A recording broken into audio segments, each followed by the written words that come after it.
Virus y bacterias causantes de enfermedades de vías respiratorias altas y bajas.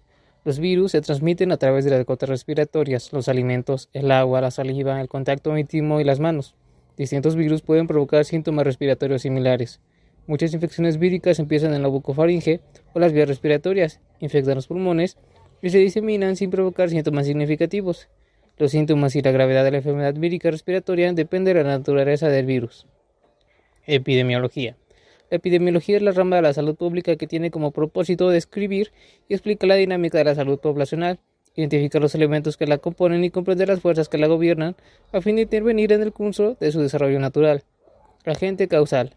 Un organismo vivo que tiene la capacidad de producir una enfermedad. Se trata de un elemento necesario, pero no suficiente, dado que por sí solo no puede dar origen a la enfermedad. Patogenia. Capacidad de un agente infeccioso para causar la enfermedad. La patogenia de la infección bacteriana comprende el comienzo del proceso infeccioso y los mecanismos que provocan la aparición de los signos y los síntomas de la enfermedad. Cuadro clínico. Conjunto de síntomas característicos de una enfermedad que suelen aparecer en las personas que la padecen o bien es el conjunto de los síntomas que presenta un enfermo. Pronóstico. Predicción acerca de la evolución de un enfermo y del resultado final de la enfermedad. Diagnóstico.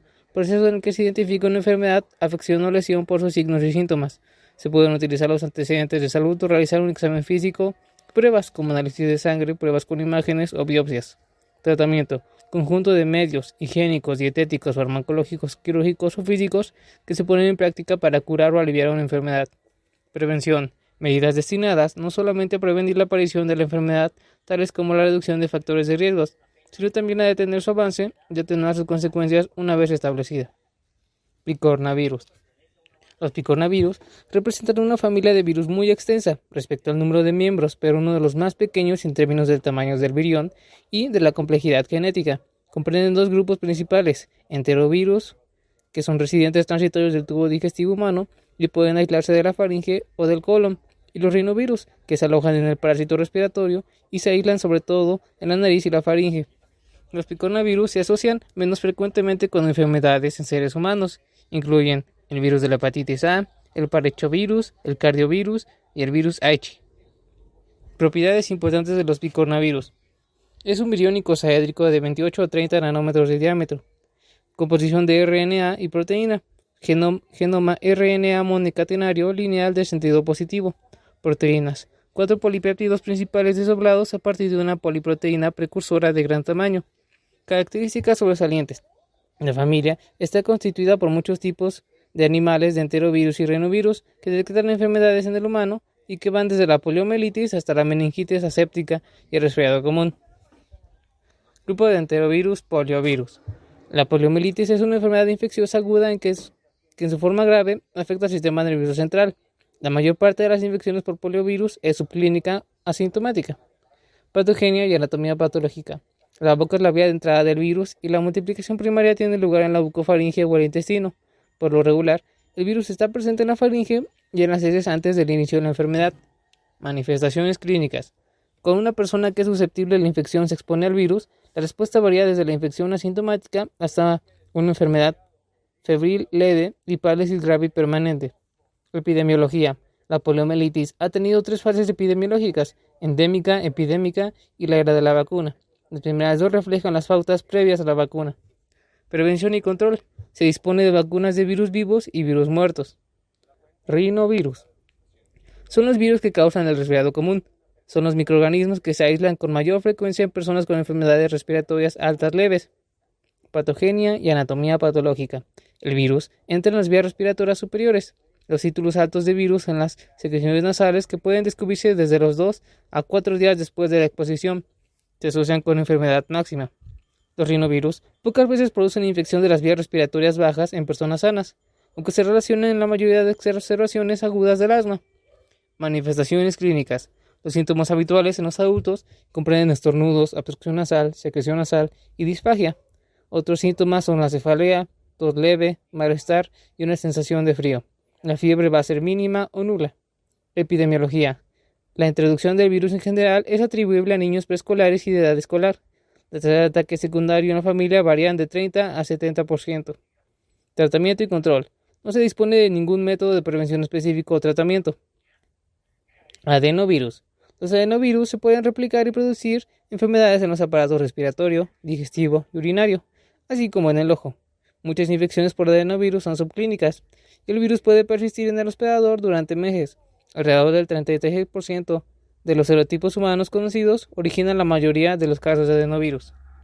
Propiedades importantes de los adenovirus. Es un viriónico saédrico de 70 a 90 nanómetros de diámetro con 252 capsómeros. Se compone de DNA y proteína. Su genoma es un DNA bicatenario lineal unido a una proteína en el extremo infeccioso. Proteínas. Antígenos importantes que se relacionan con las principales proteínas externas de la cápside. Envoltura ninguna. Replicación en el núcleo. Características sobresalientes. Son modelos excelentes para estudios moleculares de procesos de células eucariotas. Patogenia. Los adenovirus infectan y se replican en las células epiteliales de los aparatos respiratorios, urinario, el ojo y el tubo digestivo. No suelen diseminarse más allá de los ganglios linfáticos regionales. Los virus del grupo C persisten como infecciones latentes durante años en las adenoides y las amígdalas palatinas y se eliminan en las heces durante muchos meses después de la infección inicial. La mayor parte de los adenovirus humanos se replican en el epitelio intestinal tras la ingestión, pero suele originar infecciones leves más que síntomas manifiestos. Manifestaciones clínicas. Casi el 33% de los serotipos humanos conocidos suelen relacionarse con entidades patológicas humanas. Cabe notar que un solo tipo de serotipo puede causar diferentes trastornos clínicos y, por lo contrario, que más de un tipo puede generar la misma enfermedad clínica. Enfermedades respiratorias. Los síntomas característicos consisten en la tos, congestión nasal, fiebre y disfagia. Este síndrome se manifiesta más a menudo en lactantes y niños, y en él suelen participar virus del grupo C. Infecciones oculares. La duración de la conjuntivitis es de 1 a 2 semanas. El resultado es frecuente. Es el restablecimiento completo sin ninguna secuela duradera.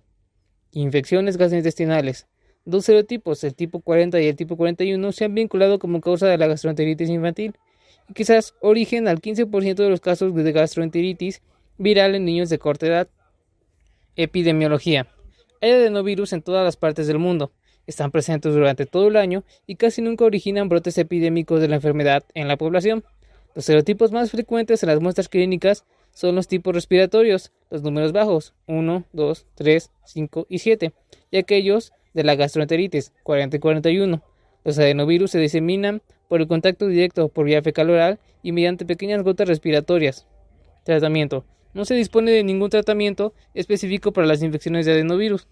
Prevención y control.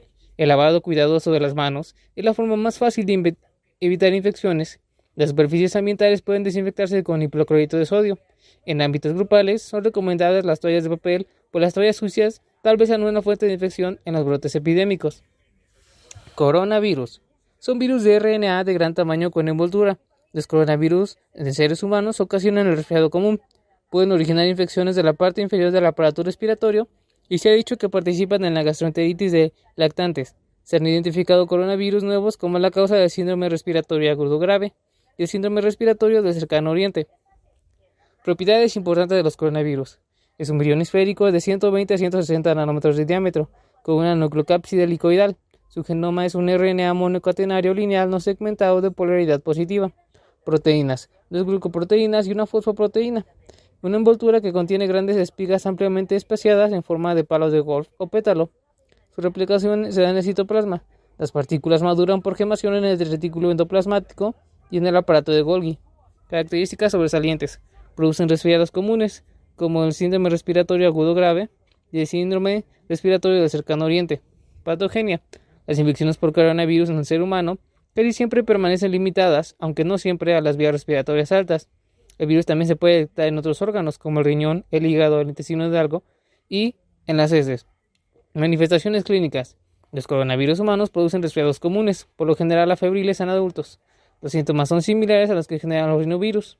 El periodo de incubación es de 2 a 5 días y los síntomas suelen persistir alrededor de una semana. Epidemiología. Los coronavirus tienen una distribución mundial, son una causa importante de la enfermedad respiratoria en adultos durante algunos meses de invierno, cuando es alta la frecuencia de resfriados comunes. Los coronavirus se transmiten por contacto con gotitas provenientes de vías respiratorias superficiales contaminadas y fomites. Tratamiento, prevención y control. No se dispone de ningún tratamiento demostrado contra las infecciones de coronavirus. Virus sincitial respiratorio.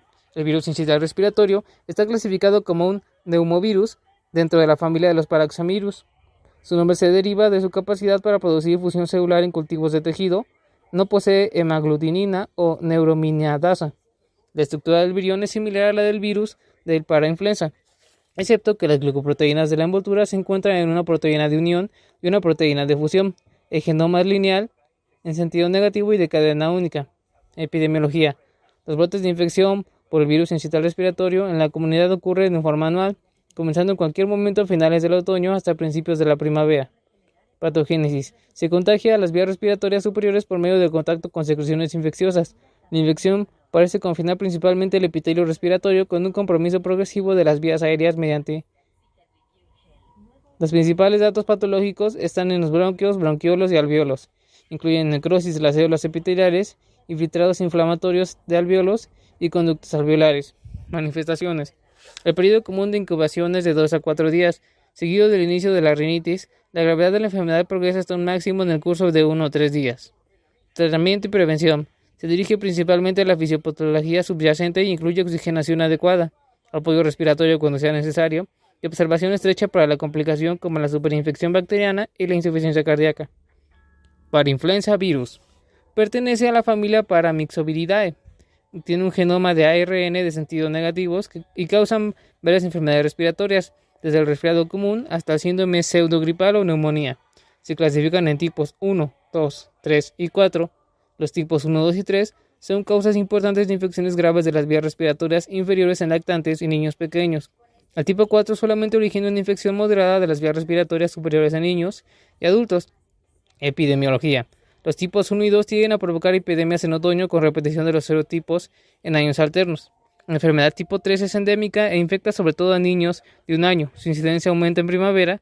Aproximadamente en el 25% de los casos, el virus se disemina hacia las vías respiratorias inferiores. Y la enfermedad puede evolucionar con una laringotraqueitis grave en un 2 o 3% de los pacientes. Patogénesis, transmisión, inhalación de gotas respiratorias de gran tamaño. Los virus para influenza infectan las células epiteliales de las vías respiratorias superiores. Pueden dar lugar a la formación de células gigantes y lisis celular, manipular la inmunidad celular. En su diagnóstico, los virus para influenza 1, 2 y 3 pueden provocar síndromes de vías respiratorias, desde una pequeña infección hasta una bronquitis o neumonía. El virus se aísla en muestras de lavados nasales y secreciones respiratorias. En lo que es su diagnóstico, los síntomas son muy parecidos al resfriado, bronquitis o neumonía. Y el tratamiento y prevención, el tratamiento puede o consiste en la administración de vaos fríos o calientes y un cuidadoso control de lo que son las vías aéreas superiores. No se dispone de compuestos antivirales en específico. Ortomixovirus o influenza A y B. Los virus de la gripe A, B y C son los únicos miembros de la familia de los Orthomyxoviridae. Los virus de la gripe A y B provocan una enfermedad significativa en lo que es el ser humano. Tienen una envoltura y un genoma de ARN segmentado en el sentido negativo. Esta inestabilidad genética es la responsable de las epidemias anuales y periódicas. En lo que es su epidemiología de los virus A y B, el virus de la gripe A infecta a muchas especies, se desarrolla en la atmósfera fresca y poco húmeda. En los adultos, síndrome gripa clásica; en los niños, infecciones asintomáticas a graves de las vías respiratorias; y en los grupos de alto riesgo, ancianos o individuos inmunocomprometidos. En la patogénesis, el virus de la gripe establece una infección local en las vías respiratorias superiores. El virus se une y se destruye a las células secretoras de lo que es la mucosidad, eliminando el sistema defensivo. Provoca una respuesta antiinflamatoria en las células de las membranas mucosas. Y la protección frente a las infecciones depende principalmente de la elaboración de anticuerpos de IgA. En su diagnóstico se basa en los síntomas que lo caracterizan, las pruebas de laboratorio que distinguen a lo que es del virus de la gripe de otros virus y lo pueden identificar. En el tratamiento y prevención, detección de los anticuerpos en el suero o las secreciones, y el tratamiento aproximadamente dura entre 24 o 48 horas. Y el control de virus consiste en la vacunación y la administración de una vacuna, y la profilaxis con fármacos antivirales también pueden impedir lo que es esta infección. Ahora vamos a hablar de lo que son los grupos Streptococcus, morfología y enfermedades. Streptococcus pertenece a lo que es la familia de Streptococcaceae.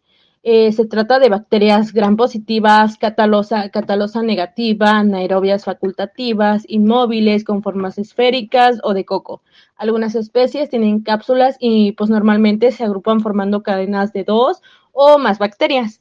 En lo que es su morfología, en general están dispuestas en cadenas de células ovales que se tocan una a otra, debido a que se dividen en plano y tienden a permanecer casi siempre unidas. La longitud puede variar desde tan solo un par de cadenas continuas hasta más de 30 células, dependiendo también de lo que es la especie y las condiciones de lo que es el desarrollo. En sus características bioquímicas o de cultivo, los estreptococos crecen mejor en lo que son medios enriquecidos en condiciones aerobias y anaerobias facultativas. También tenemos que tiene colonias, que son las colonias, son pequeñas y abarcan desde un tamaño equivalente a lo que es una punta de una aguja hasta lo que son 2 milímetros de diámetro, y es posible que están rodeadas por una zona donde se ha hemolizado los eritrocitos suspendidos por el agar. Cuando la zona está clara, y este se denomina beta-hemólisis, y cuando la zona es nebulosa con una decoloración verdosa por lo que es el agar, recibe el nombre de alfa-hemólisis. Los estreptococos son metabólicamente activos y degradan diversos carbohidratos, proteínas y aminoácidos. Clasificación. A principios de lo que es el siglo XX, una clasificación basada en hemólisis y pruebas bioquímicas era suficiente para asociar algunas especies de estreptococos con infecciones en los humanos y animales. Rebecca Langenfeld, quien demostró un antígeno carbohidrato en extracto en la pared celular de los estreptococos, dio una base más sólida de esta taxonomía. Sus estudios formaron una clasificación por serogrupos. Posteriormente se descubrió que algunos estreptococos no hemofílicos tenían los mismos antígenos que la pared celular, y a lo que son a lo largo de los años se ha vuelto evidente que la posición de uno de los antígenos define un segmento particularmente virulento de genes estreptococos, sin importar los patrones hemofilíticos. Ahora vamos a hablar de lo que son los estreptococos piógenos. La presencia de los antígenos define a los estreptococos piógenos, y ahorita en el ambiente médico se les conoce más por lo que son las letras, y son muchos los grupos de Lancefi-Ed. Aquellos que se aíslan con más frecuencia en los humanos son conocidos como A, B, C, F y G. De ellos son el grupo A, que son los Streptococcus pyogenes, y el grupo B, que es Streptococcus agalactidae, las cuales son las causantes más comunes de lo que son las enfermedades graves. Los estreptococos del grupo A, Streptococcus pyogenes, pertenecen a la misma familia. Es una bacteria gram positiva, normalmente anaerobia, facultativa, catalosa negativa, inmóvil de forma esférica y con un diámetro inferior a lo que son 2 micras. Suelen agruparse igualmente de 2 cadenas o más bacterias, ¿no? Dependiendo. Eh, es bastante exigente desde el punto de vista nutricional, por lo que se cultiva en medios de agar sangre, en los que crecen formando colonias blancas o grises, rodeadas de una zona de hemólisis completa y producida por la acción de hemolosinas. Se conocen más de 60 cepas, algunos de las cuales tienen una cápsula de ácido hialurónico que es antigénicamente indescriptible del ácido hialurónico del tejido conectivo o conjuntivo de los mamíferos. En lo que es su estructura, la pared celular está constituida por una matriz de peptidoglucanos que proporciona rigidez, como en otras bacterias gram positivas. Dentro de esta matriz se encuentra el antígeno carbohidrato, varios de otras moléculas como lo que es la proteína M y el ácido lipoico, LTA. Los gas se dividen en más de 100 serotipos con base en diferencias antígenas con lo que es la proteína M. Algunas cepas tienen una cápsula surpuesta de ácido hialurónico no antigénico. Ahora vamos a hablar de lo que es su patogenia. Tenemos como primera instancia faringitis. Estos estreptococos del grupo A son los causantes bacterianas más comunes de esta enfermedad entre niños de 5 y 15 años. La transmisión ocurre de persona a persona debido a las grandes gotas producidas por las personas infectadas durante la tos, estornudo e incluso durante una conversación. Esta transmisión por las gotas es más eficiente a corta distancia. Los síntomas puede ser, mire, los síntomas y los signos de la amigdalitis puede comprender lo siguiente: dolor de garganta, que por lo general aparece muy rápido, dolor al tragar, amígdalas enrojecidas o inflamadas, en ocasiones con un poquito de manchas blancas o rasgos de lo que es el pus, pequeños puntos rojos en la parte posterior del paladar, que es blando o el paladar duro, ganglios linfáticos del cuello inflamados y sensibles, fiebre, dolor de cabeza, erupciones cutáneas, náuseas o vómitos. Esto es especialmente en los niños más pequeños. Y un dolor generalizado. En sus diagnósticos, el médico va a realizar una exploración física, va a buscar los síntomas que te acabo de decir, y es probable que te mande a hacer uno de los análisis más conocidos, que es el análisis de antígenos rápidos. En lo que es su tratamiento, los tratamientos incluyen unos analgésicos, hidratación y reposo. Impétigo. El impétigo ocurre cuando la coloración cutánea transitoria por gas se combina con un traumatismo menor, como picaduras de insectos. Las pequeñas pústulas en la piel se dispersan de forma local debido a que nos rascamos o que tenemos un contacto directo. Esta enfermedad es más común en los meses de verano, cuando existen más picaduras de insecto y cuando el nivel general de la higiene es bajo. Sus síntomas: la lesión principal de esta enfermedad es una de las pequeñas vesículas, rodeada de una área de eritema. La vesícula crece en un periodo de días, se convierte en pústula y finalmente se rompe para formar una costra amarillenta. En general, las lesiones aparecen en niños de 2 a 5 años sobre la superficie del cuerpo y en forma típica en el rostro y extremidades inferiores. En su diagnóstico es una evaluación médica. Los médicos basan el diagnóstico en las erupciones que tiene. Y su tratamiento es una pomada o crema antibiótica, a veces comprimidos los antibióticos. Bueno, continuando con la patogenia, el impétigo ocurre cuando la colonización cutánea transitoria por gas se combina con traumatismos menores como picaduras de insectos. Esto hace que las pequeñas pústulas en la piel se dispersan en forma local debido al rascado y a otros sitios por contacto directo o compartidos por medio de una toalla. El impétigo es más común en los meses de verano, cuando existen más picaduras de insectos y cuando el nivel general de higiene es bajo. Los gas, que poseen proteína M y se asocian más a menudo con el impétigo, son diferentes a aquellos que causan infección respiratoria. Un pequeño síntoma del impétigo estreptocócico es una pequeña vesícula hasta de 1 centímetro rodeada de un área de eritema. La vesícula puede llegar a crecer hasta en un periodo de días, que se convierte en una pústula y finalmente se rompe para formar una costra amarillenta. Diagnóstico. De parte de evaluación médica, los médicos se basan en el diagnóstico del impétigo cuando aparece la erupción. Bueno, su tratamiento es por medio de pomadas o cremas antibióticas. Se aplican en la zona afectada, deben lavarse suavemente con agua y jabón varias veces al día para eliminar cualquier costra.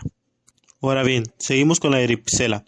La eripsela es una forma distinta de la infección del tejido cutáneo y subcutáneo causada por estreptococos que afectan principalmente la dermis. Se caracteriza por un área extendida de eritema y endema, que avanza con rapidez, bordes bien demarcados, dolor y manifestaciones sistemáticas que incluyen fiebre y linfadenopatía. En general, los síntomas se llega a producir lo que es una pequeña placa de color rojo en la piel, brillante, dolorosa y protuberante. Los márgenes no tienen límites definidos y no se confunde con la piel normal circundante. La placa se siente caliente y firme al contacto y aparece con mayor frecuencia en la pierna y en la cara. Su diagnóstico también es por parte de una evaluación médica, en la cual se basa directamente por la eripsela o el aspecto que tiene más que nada la erupción de la eripsela. El tratamiento es con antibióticos, ya sea administrados de forma oral, como la penicilina, o con compresas frías. Ahora continuando con Streptococcus. Son cocos ovalados gram-positivos dispuestos de manera típica, unidos entre sí por pares por pares. La característica principal distinta al neumococo es su cápsula. Todas las cepas virulentas tienen cápsulas superficiales formadas por polímeros de polisacáridos de alto peso molecular, que son mezclas complejas de monosacáridos, oligosacáridos y a veces otros componentes. Hablando de su estructura de la pared celular, el neumococo es similar a la de otros estreptococos y una variedad de proteínas superficiales se encuentran enterradas en el peptidoglucano, que se extiende más allá de la cápsula. Su cultivo. En agar sangre, los neumococos producen colonias circulares brillantes de 0.5 a 2.0 rodeadas de una zona de faemólisis. Tanto las colonias como los caldos de cultivo tienen una tendencia a pasar por autólisis debido a su sustentabilidad a los peróxidos producidos durante el crecimiento y a la acción de autolisinas, una familia de enzimas del neumococo que degradan el peptidoglucano. Epidemiología. Es la principal causa de neumonía, meningitis purulenta aguda, bacteriemia y otras infecciones invasivas. También es la causa más común de otitis media, enfermedad casi universal de la familia con millones de casos cada año. Las infecciones por neumococo ocurren durante toda la vida, pero son más comunes en los niños pequeños, menores a 2 años, y en ancianos, mayores a 60 años. Ahora bien, en patogénesis se derivan de una colonización nasofaringea donde el neumococo puede encontrar en 5 a 40% de las personas sanas, dependiendo de la edad, temporada del año y otros factores. También la adherencia del neumococo a las células nasofaringeas implica múltiples factores.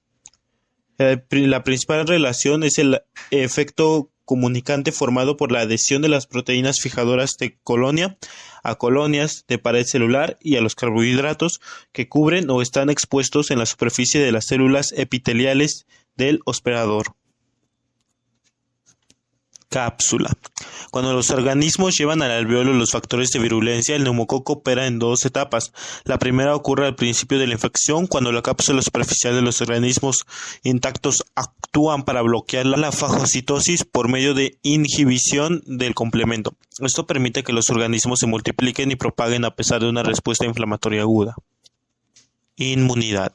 La inmunidad contra la infección se obtiene del anticuerpo dirigido contra el tipo capsular de neumococo específico. Cuando el anticuerpo se enlaza con la superficie capsular, los mecanismos de la vía clásica depositan C3b, lo cual permite la fagocitosis. Ahora, dando unos ejemplos de patogenia, existe la neumonía. Comienza en una forma abruptada con escalofríos y fiebre alta.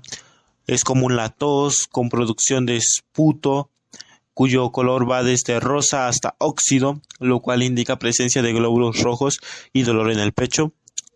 Sus síntomas de la neumonía neumocócida: una infección de los pulmones, incluye fiebre, escalofríos, tos, respiración rápida o dificultad para respirar, dolor en el pecho. En diagnóstico, primero el médico te hará preguntas sobre tu historia clínica y luego te realizará una exploración física en la que, entre otras cosas, te escuchará los pulmones con un estetoscopio para detectar cualquier sonido anormal de burbujeo o crepitación que surgiera la presencia de neumonía. Tratamiento. Es una selección de antibióticos que difiere según el tipo de infección y dependiendo de si la aportación ocurre dentro o fuera del hospital. La penicilina sigue siendo eficaz para las cepas susceptibles, pero la incertidumbre ha causado que se prefiera el uso de cefalosporinas de tercera generación para el tratamiento primario. Bueno, seguimos con Streptococcus viridans. Son cocos igual gram positivos, anaeróbicos, facultativos, asociados en parejas o cadenas que no producen catalasa y fermentan la glucosa con producción de ácido láctico. Estos son habitantes normales de la mucosa oral, respiratoria y gastrointestinal de los mamíferos y del tracto genital de la mujer. Los estreptococos alfa hemolíticos, comúnmente llamados estreptococos del grupo viridans, quedan rodeados por una zona con anomalía de coloración verdosa debido a la hemólisis incompleta. Y en los ejemplos de patogenia, estos organismos son muy abundantes en la boca. Si se introduce en el torrente sanguíneo pueden causar endocarditis, particularmente en individuos con las válvulas del corazón dañadas. Yendo a los ejemplos de patogenia, la endocarditis es una inflamación del revestimiento interno de las cavidades y las válvulas del corazón endocardio que pueden poner en riesgo la vida. La endocarditis por lo general se debe a una infección.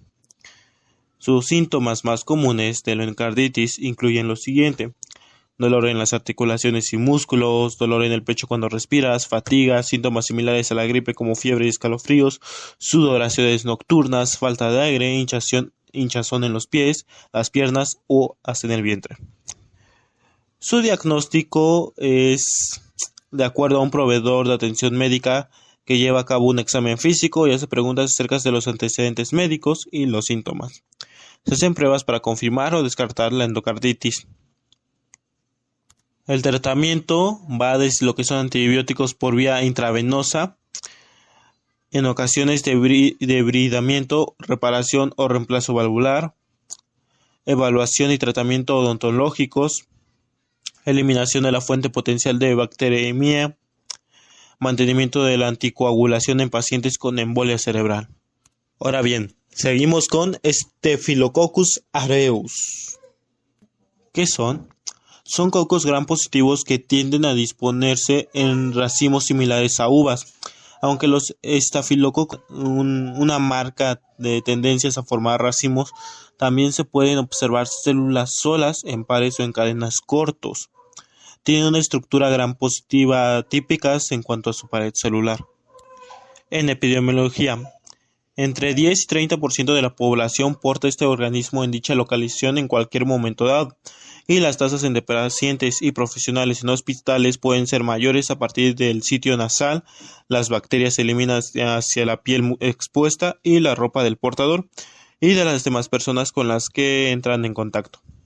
La propagación se aumenta al tocarse la cara y, por supuesto, al picarse la nariz. Se bloquea mediante el lavado de manos. Una vez que se encuentran presentes en la piel, aún de manera transitoria, pueden obtener un acceso más profundo, ya sea a través de las faneras o por traumatismo. Su pared celular consiste en un típico peptidoglucano gram positivo entreverado con cantidades considerables de ácido teicoico.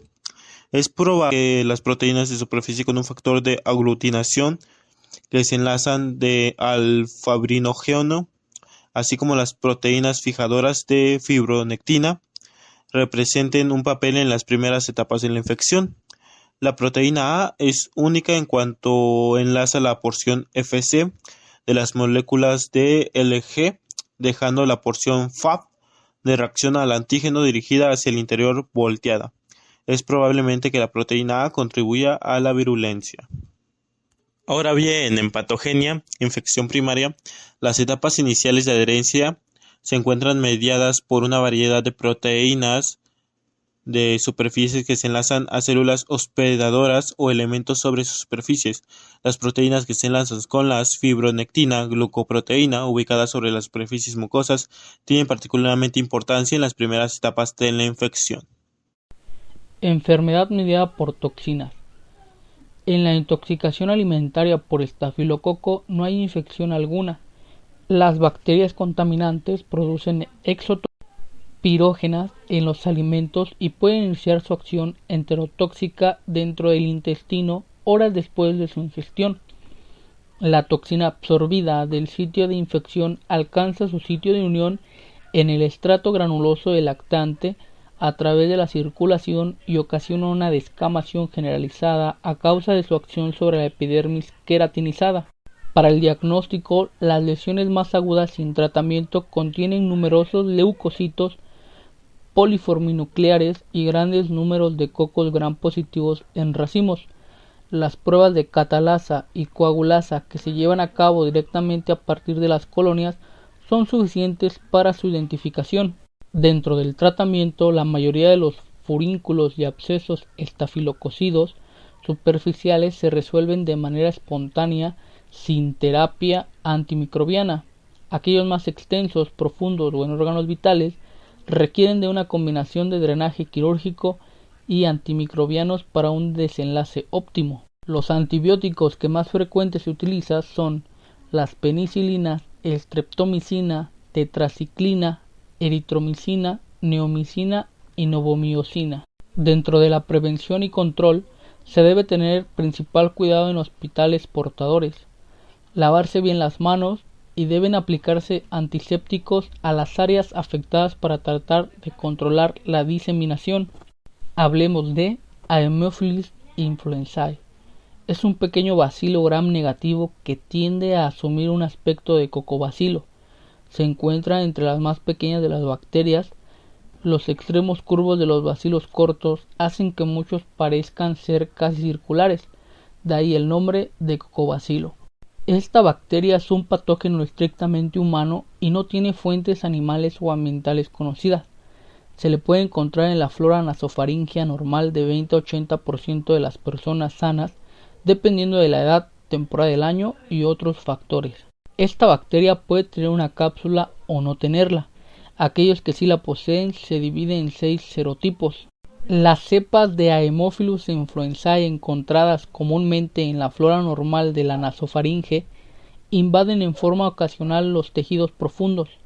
Entonces, la bacterimia conduce a propagación al sistema nervioso central y a infecciones metastásicas a sitios distantes como huesos y articulaciones. La bacteria no encapsulada produce enfermedades en circunstancias en la que están atrapados en un sitio luminal adyacente a la flora respiratoria normal, como el oído medio, senos paranasales o bronquios. En general, esto se asocia con algún compromiso de los mecanismos normales de limpieza, provocado por una infección viral o un daño estructural. En cuanto al diagnóstico, la combinación de datos clínicos y de un frotis típico con tinción de Gram es suficiente en general para hacer un diagnóstico presuntivo de infección por Haemophilus. Las diminutas células tienen por lo común una apariencia uniforme, excepto en el líquido cefalorraquídeo, donde algunas pueden tener una longitud bastante mayor. El diagnóstico debe confirmarse mediante aislamiento del organismo en el sitio de infección o en la sangre. En cuanto a su tratamiento, tenemos que esta bacteria es susceptible in vitro a la ampicilina y a la amoxicilina, y por lo general es susceptible a las cefalosporinas más nuevas, como la tetraciclina, aminoglucósidos y sulfonamidas. Es menos susceptible a otras penicilinas y a la eritromicina. La práctica actual consiste en iniciar un tratamiento empírico con cefalosporinas de tercera generación, que pueden combinarse con ampicilina si las pruebas de susceptibilidad indican que la cepa infecciosa es sensible. Tenemos que las primeras vacunas conjugadas de PRP proteína obtuvieron autorización en 1989. Para finales de 1990 se les recomendaba para la inmunización universal en niños desde los 2 meses de edad. La quimioprofilaxis con rifampicina está indicada para los contactos cercanos no inmunizados. Esto incluye a niños y adultos cuando hay en la familia un niño que no ha recibido un curso completo de vacuna conjugada de IP. Hablemos de Klebsiella pneumoniae. Es una bacteria gram negativa encapsulada, no móvil, que fermenta lactosa, anaerobio facultativo. Es encontrada en la flora normal de la boca, la piel y los intestinos. Es miembro importante del género de la Enterobacteria y es capaz de causar neumonía lobular clásica. Está implicada principalmente en infecciones nosocomiales. La Klebsiella pneumoniae es un patógeno de importancia en el ámbito hospitalario, frecuentemente relacionado con infecciones nosocomiales en unidades de cuidado intensivo y salas de pediatría, desde donde se aíslan cada vez con más frecuencia cepas resistentes a cefalosporinas de tercera generación con resistencia combinada a múltiples antibióticos. La Klebsiella pneumoniae es una infección causada cuando el organismo es capaz de entrar en los pulmones, ganan entradas en el cuerpo por el consumo de verduras sin lavar y beber agua contaminada. La mayoría de las veces, una infección Klebsiella pneumoniae es muy común en pacientes con enfermedades subyacentes como la diabetes, enfermedades pulmonares crónicas, los alcohólicos crónicos, entre otros. El diagnóstico comienza a partir de la clínica. En los casos de neumonía es especialmente útil el estudio radiográfico. El diagnóstico definitivo se obtiene a partir del cultivo de una muestra obtenida de la mucosa del tracto respiratorio superior. Entre los síntomas tenemos tos con expectoraciones mucolentas y con sangre, escalofrío, dolor de pecho, fiebre, disnea y astenia. Cabe recalcar que no se dispone de ningún tratamiento individual específico, aunque se puede usar la asociación de una cefalosporina de tercera generación y un aminoglucósido.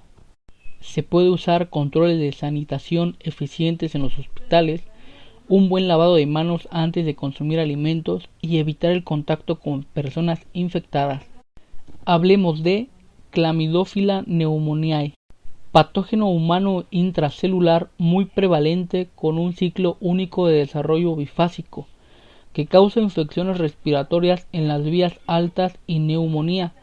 En la mayor parte de los estudios de neumonía, Chlamydiae pneumoniae fue la tercera o la cuarta causa más común. Chlamydophila pneumoniae afecta fundamentalmente a adultos.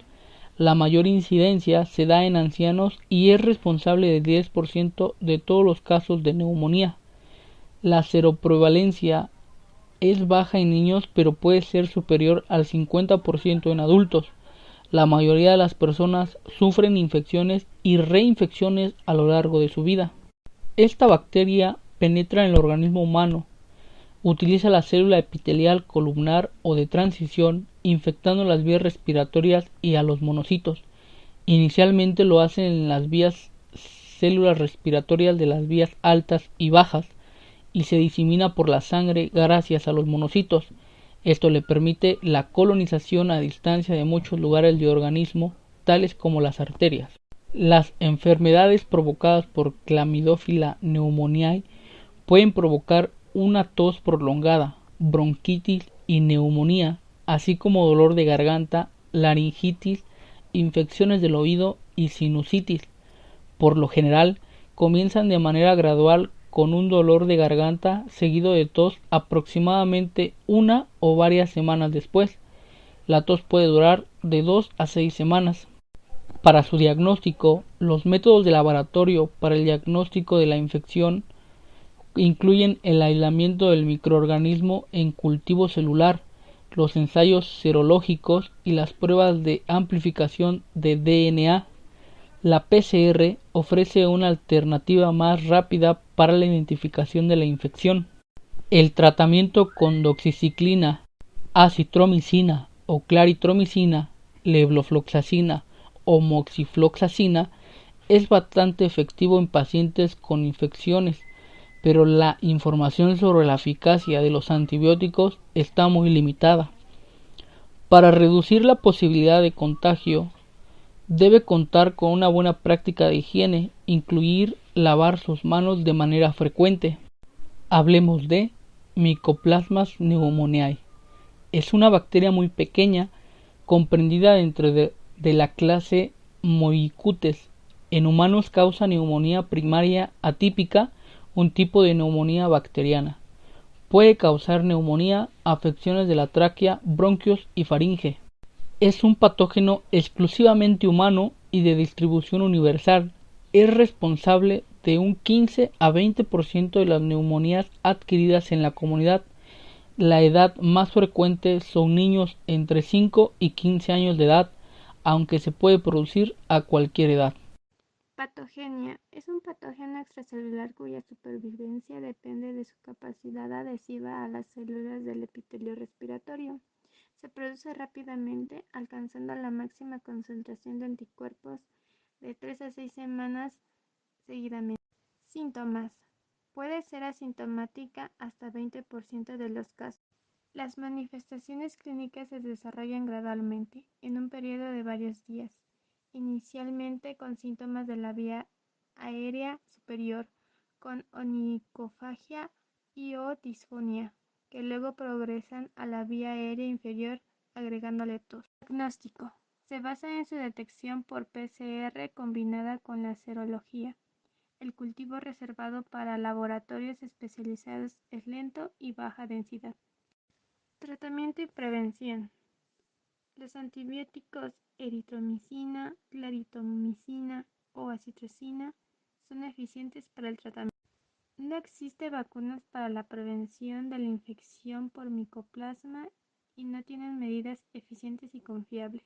Legionella pneumófila es una bacteria gram negativa con forma de bacilo.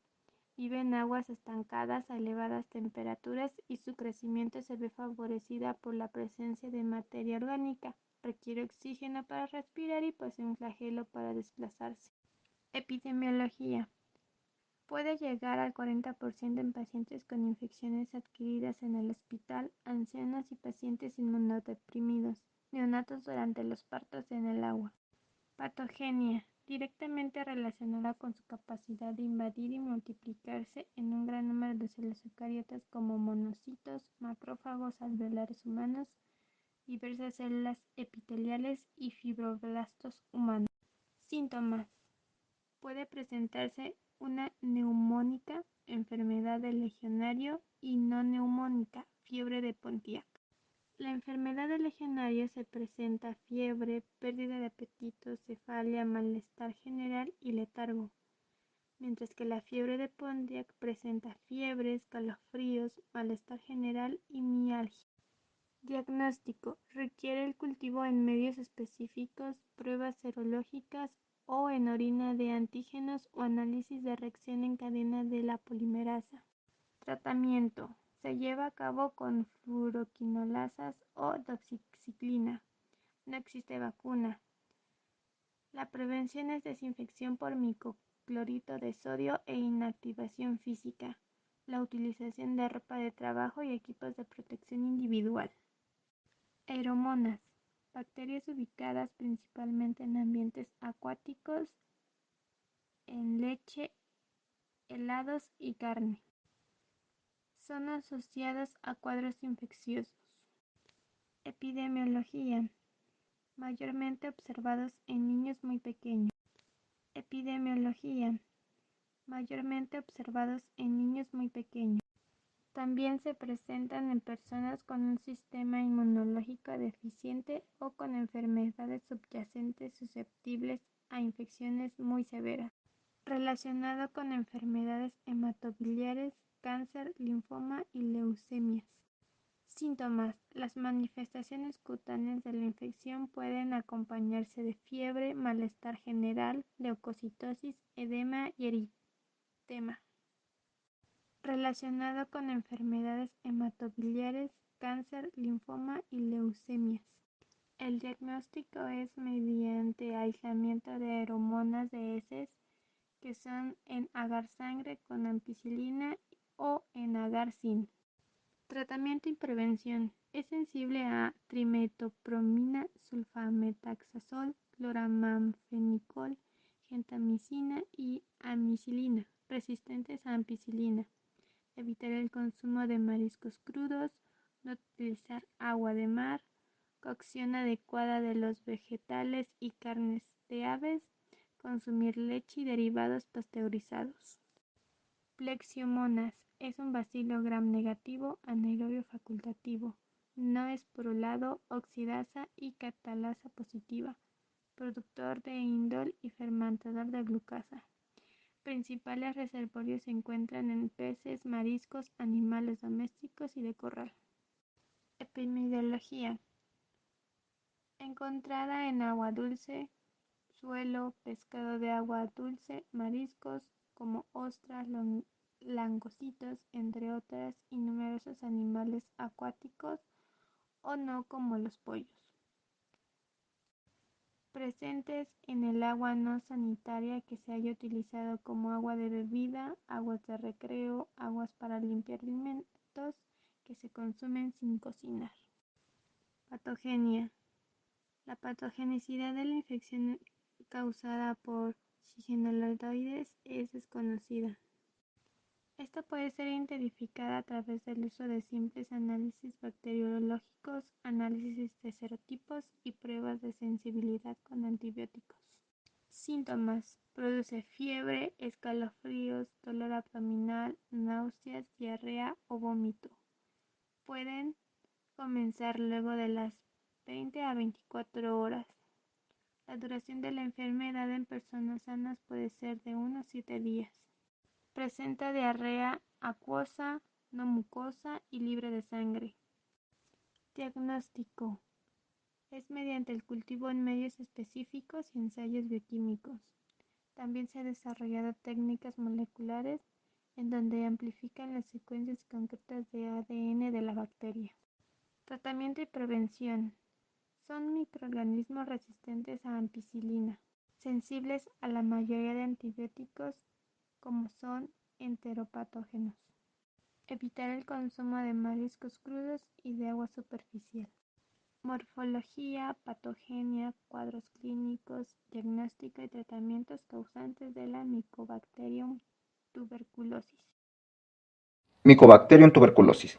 La Mycobacterium tuberculosis es un bacilo delgado, gram positivo y con una fuerte ácido resistencia. De un tamaño entre 0.2 y 0.7 por 10 a la menos 1 micras, es ligeramente curvado, además de ser un bacilo aerobio estricto.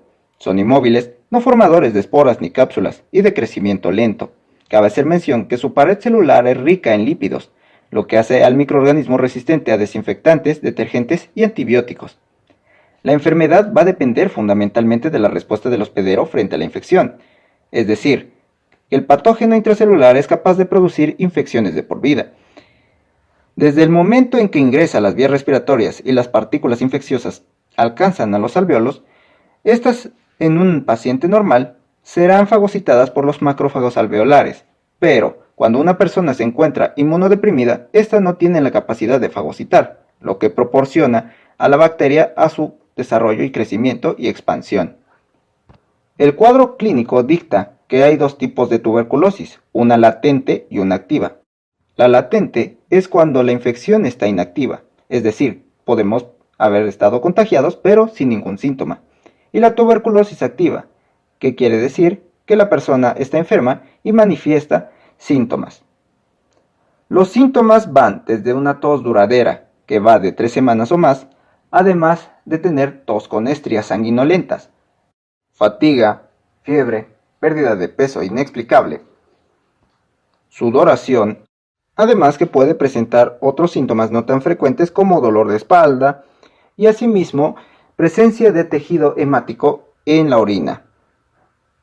El diagnóstico y tratamiento se deriva de 4 formas. 1. La prueba cutánea de tuberculina y las pruebas de liberación de interferón 7, que son indicadores sensibles de la exposición a este microorganismo.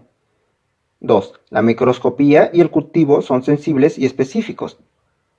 3. La detección directa mediante sondas moleculares es relativamente insensible excepto en las muestras positivas para microorganismos ácido-alcohol resistentes. Y 4. La identificación se basa con mayor frecuencia en la utilización de sondas moleculares específicas de especie.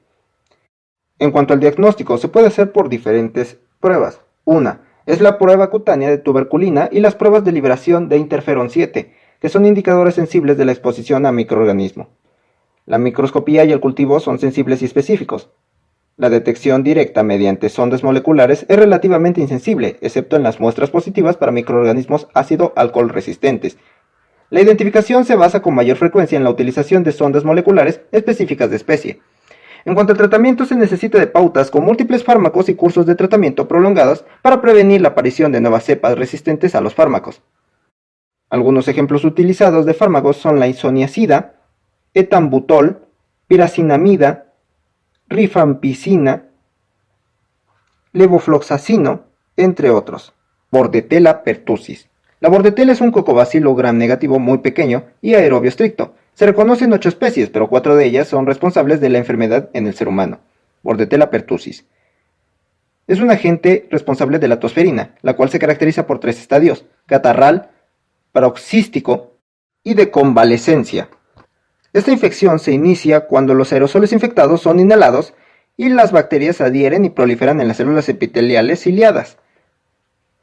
Y, con base a la enfermedad, dependerá de 4 etapas: la fijación, la evasión de la defensa del huésped, el daño local y la enfermedad sistemática. Su diagnóstico se deriva de pruebas de amplificación de ácidos nucleicos, las cuales son las pruebas más sensibles y específicas. La detección de inmunoglobulina G e inmunoglobulina A se puede emplear como pruebas de confirmación. La microscopía no es sensible ni específica. El cultivo es específico, pero no es sensible.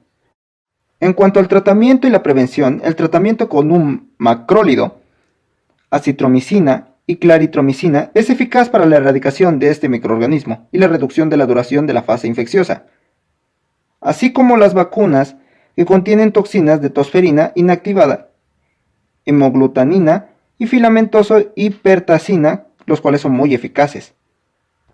Además de que la vacuna pediátrica se administra en 5 dosis, a los 2, 4 y 6 meses de edad, y a los 15, 18 meses y entre los 4 y 6 años. Corynebacterium diphtheri. Son bacilos gram positivos. Son aerobias o anaerobias facultativas, inmóviles y catalasa positivas. Son ubicuas en las plantas y en los animales, y colonizan normalmente la piel, el aparato respiratorio superior, el aparato digestivo y el aparato genitourinario del ser humano. Su patogénesis se deriva de la toxina diftérica, el cual es el principal factor de virulencia. En cuanto al diagnóstico, el examen microscópico es inespecífico. En casos de sospecha de Corynebacterium diphtheri, se pueden basar en la presencia de cisteinasa y la ausencia de piracinamidasa. Las infecciones son tratadas con antitoxinas diftéricas para neutralizar las exotoxinas, así como la utilización de penicilina o eritromicina. Programa de prevención y control de infecciones respiratorias agudas. El objetivo es disminuir la mortalidad por infecciones respiratorias agudas en los niños menores de 5 años y contribuir a mejorar la calidad de vida de los infantes. Las causas son diversas, por agentes infecciosos como virus, bacterias y hongos. Sin embargo, la que más preocupación da es la Streptococcus pneumoniae, que es la causa más común de la neumonía bacteriana en niños. Los signos de alarma ante la sospecha de esta enfermedad son la respiración rápida, así como el tiraje en la pared torácica inferior, lo que indica una neumonía grave. Los protocolos limitan el uso de los antibióticos orales a la neumonía no grave, la otitis media aguda y la faringitis estreptocócica presunta. La OMS ha adoptado una actitud firme contra el uso inapropiado de antibióticos en la inmensa mayoría de las infecciones respiratorias agudas que están clasificadas como tos o resfriado.